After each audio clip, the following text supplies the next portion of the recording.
Well, the Octarrarium was this wonderful environment, this structure that was built inside the gallery of the Regional Arts Commission here in St. Louis.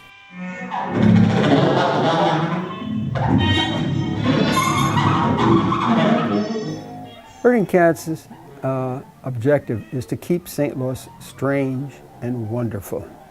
I've been involved in producing concerts for 4 or 5 decades, and we've done a lot of unusual things. And this one seemed like one that was really worth doing.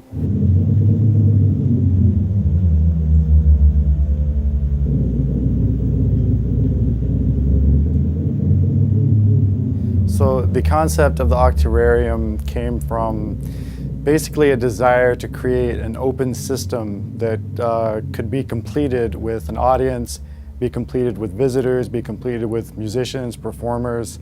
I mean, the performances were mostly chosen based on the anticipated movements of the performers. So having cameras around to capture all that movement, to process that movement with all of our analog processing equipment, that's really what activated this neutral space and makes the Octarrarium what it was.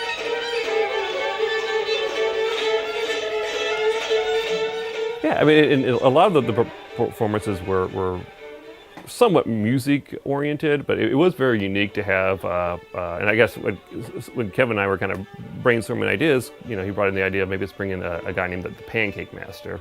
And it was simply that, a man that has mastered pancakes. Mastered pancakes.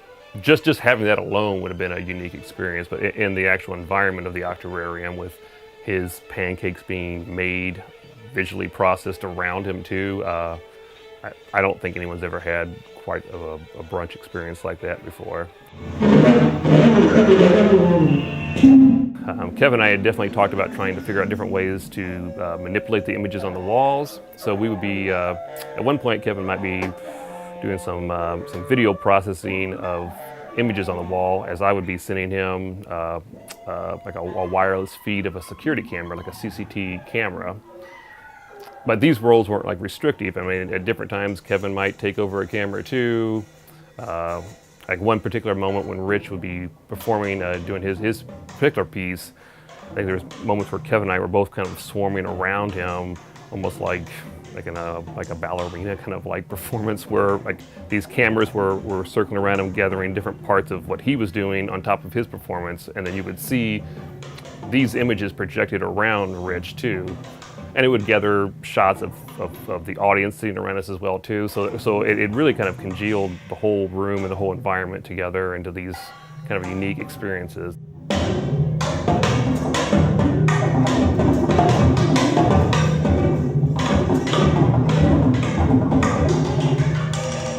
Well, what I always like to do is I like to watch the audience.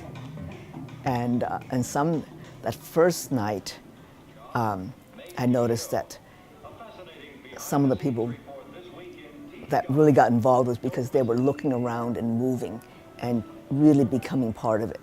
Some people who want to sit there, some of the traditional people who thought they were coming to a concert or some kind of public event, were just sitting there looking straight ahead. I kept wanting to go nudge them and say, hey, turn around, look.